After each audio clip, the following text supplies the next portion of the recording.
Assalamualaikum warahmatullahi wabarakatuh. Perkenalkan, saya Yusni Maulida dengan NIM akhir 103 dari kelas Psikologi 5C. Di sini saya akan membahas mengenai asesmen multimetode.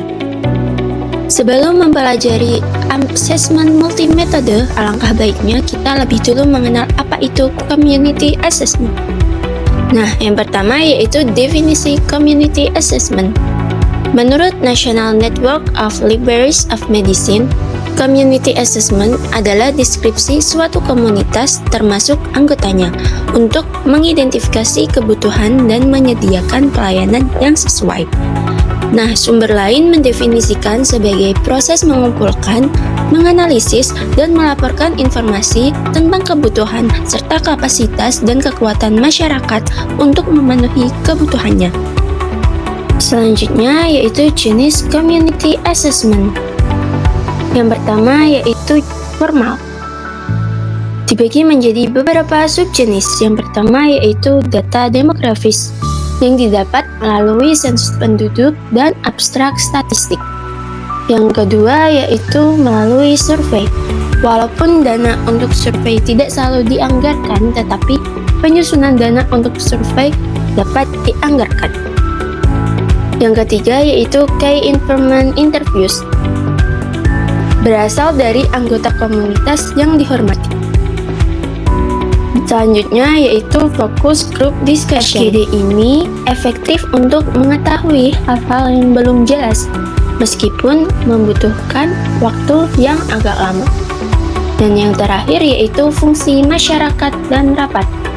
Jadi melalui pertemuan rutin antar warga, kita dapat juga melakukan community assessment. Yang kedua yaitu jenis informal yang juga dibagi menjadi beberapa jenis.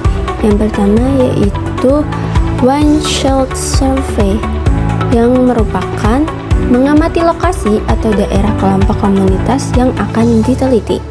Yang kedua yaitu survei jalan kaki, di mana survei jalan kaki ini dilakukan dengan berinteraksi dengan warga setempat tentang apa yang mereka butuhkan. Dan yang terakhir yaitu kotak saran. Jadi masyarakat dapat mengekspresikan kebutuhannya secara tersembunyi dan leluasa melalui kotak saran. Selanjutnya yaitu tujuan community assessment.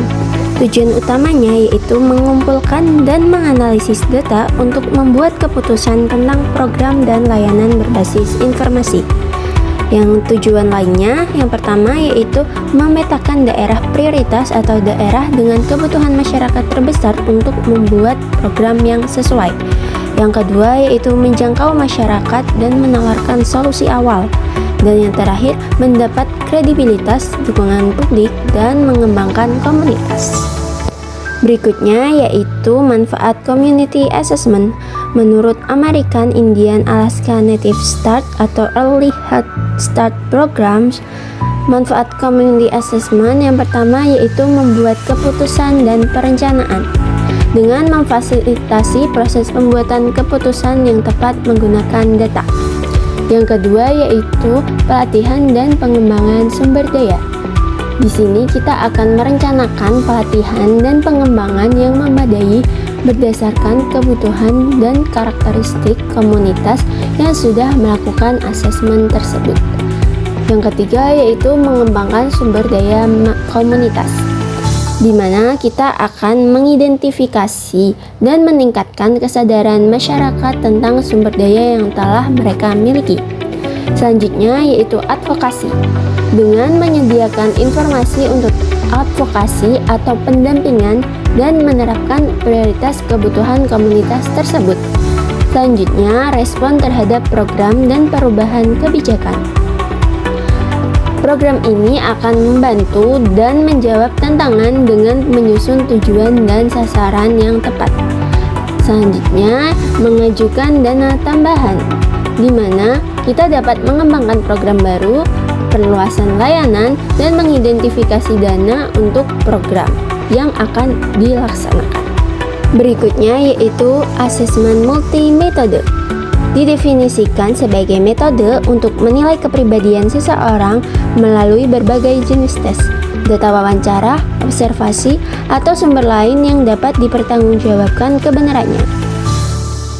Asesmen multimetode memiliki karakteristik yang pertama, setiap metode menghasilkan perspektif unik tentang klien atau anggota komunitas. Kedua, setiap metode harus menghasilkan kesimpulan serupa atau titik temu untuk meyakinkan psikolog. Selanjutnya, keunggulan asesmen multimetode yang pertama yaitu fleksibel.